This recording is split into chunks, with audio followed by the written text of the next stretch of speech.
The Boston Globe is taking its role in the Boston schools to a new level. The idea is to encourage a new generation of digital readers with access to content online, but with iPads. And joining us are the Director of Customer Experience and Innovation from the Globe, Robert Saurer, and from the Boston Public Schools, the Chief Information Officer, Melissa Dodd. Thank you very much for being with us. Thank you.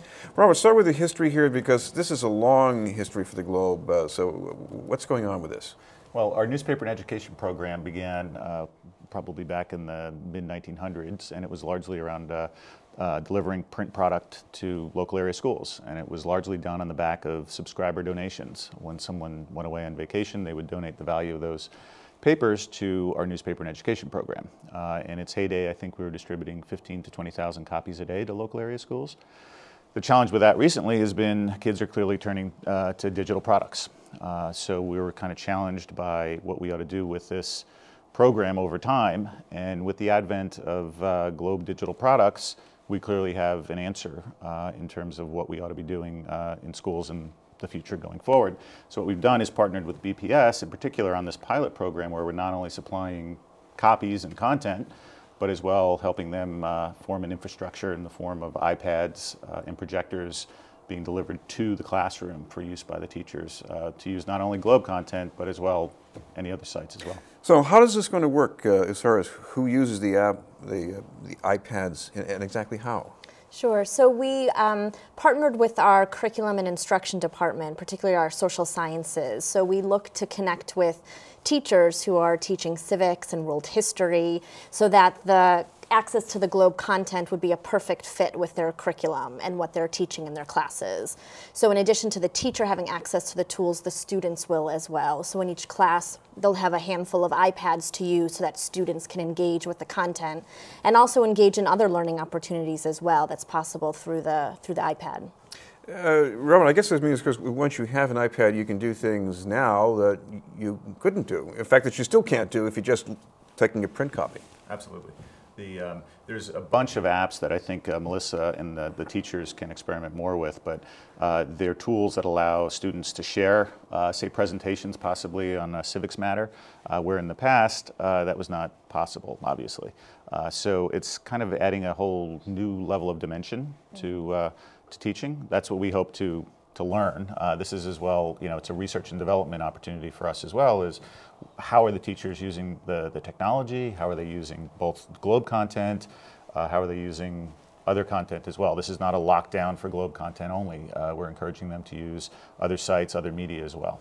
Mm-hmm. Melissa, I guess this means the students will be doing something with those iPads besides just going to a certain site and reading something. I guess they can make comments or maybe even upload things.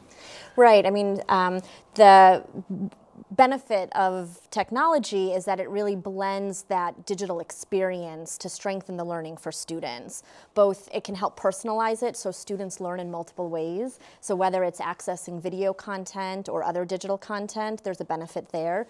But learning is also a social experience. So they're able to share documents and work on their writing and get feedback from each other. So it's really, you look at that holistic experience of the student and what are all the tools that you can bring into place to really strengthen and enhance that experience for them. Of course, in the pre-digital days, people would have to look up books and articles in library shelves, and we used to call that research. Well, information literacy is key.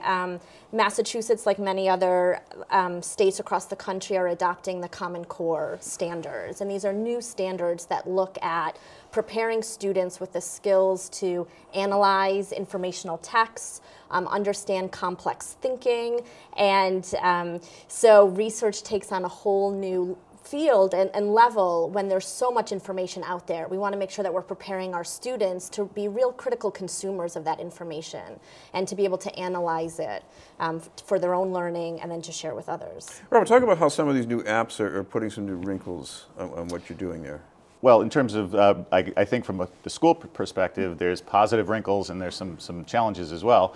From the positive side, it's exactly what Melissa had talked about, is just a whole new level of sharing. One of the teachers that we had in last week was going to start to use video, a segment, say, similar to this, where kids can basically put on a newscast, and they can do it virtually in real time. So there's several apps that allow them to edit and create video in very short order. So I think those kind of tools they add a whole new dimension to the learning experience. The challenge, I think, with any of the above is this is all new territory. How do you manage the purchase of apps? How do you manage an iTunes account? Is it a school account? How do you buy the $1.99 app, and how many do you buy? So there are challenges that we're going to face and the school is going to face. But I think over the next several months, we hope to, months and even year, experiment and find out what those challenges are, get over those hurdles, and work with BPS and find the right model. What I'm also curious about here, Robert, is the ability of this to engage people in news content. And until very recently, we kept hearing how the newspapers were losing readers, and now we see there's a pickup, but not necessarily with stuff in print. Correct. There's, overall, it's when I speak to people outside the industry, it's always an assumption that everything's going online and newspapers are dying because eyeballs are leaving, going elsewhere. In reality, between bostonglobe.com, boston.com, and the print product, we're reaching a very, very healthy audience, in fact, pretty close to what we used to have in the past. The challenge is monetizing the .com business, which the media business is always challenged by.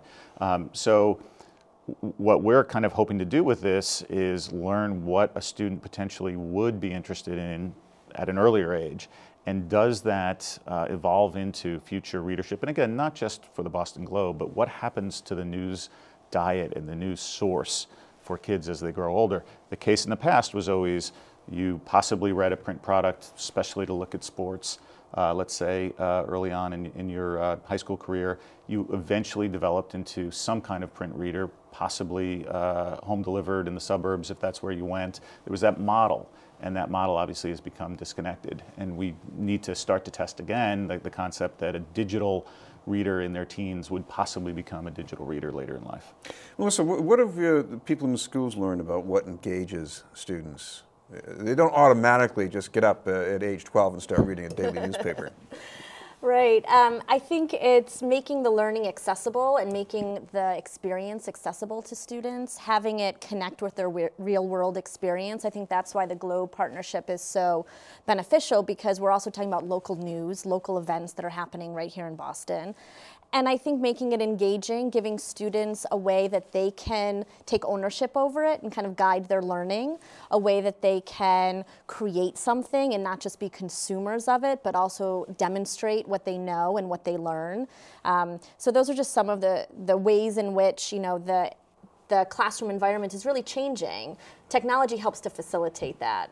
Robert, one example of where that boundary gets even fuzzier was in the series that the Globe did on the Bowdoin, Geneva neighborhood, because there was a lot of writing there, some photos, some videos, and I think one of those videos was at least drawn from material that was produced by young people.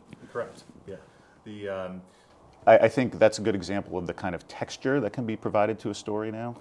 In fact, that's not terribly far away from where I live and obviously work. But to see content of that nature produced by one younger generation, but also by folks that are kind of living in a given environment. I mean, the concept of doing video on such a local level so inexpensively really adds a ton of opportunity to and for us. I mean, one option we do look at with BPS is, can teachers provide content and can students provide content going forward? So what's one thought in our head is possibly kind of a bostonglobe.com/student and allow student-generated content to be bled up and published on a daily basis that's specific to, say, high schools. So it's a whole new kind of pipeline, if you will, that we're beginning to explore. Melissa, I guess there might be still some parents out there who might be a little skeptical, saying all this digital razzle-dazzle is a distraction and it's not going to teach them much. Right. Sure, and the pendulum swings back and forth on that. I think it's all about how it's being used, and is it making that connection for a student? Is it giving them access to opportunities or to learn in a different way? And so everything comes with balance. So, we still have, and students are still reading books. Everything hasn't gone completely digital, but it's how you balance the two. And if, our goal is to prepare students for successful college and career lives, we're required to use technology in every facet of our world. So this is one way that we're really preparing students for the future. Thank you both very much. Melissa Dodd from the Boston Public Schools and Robert Saurer from the Boston Globe.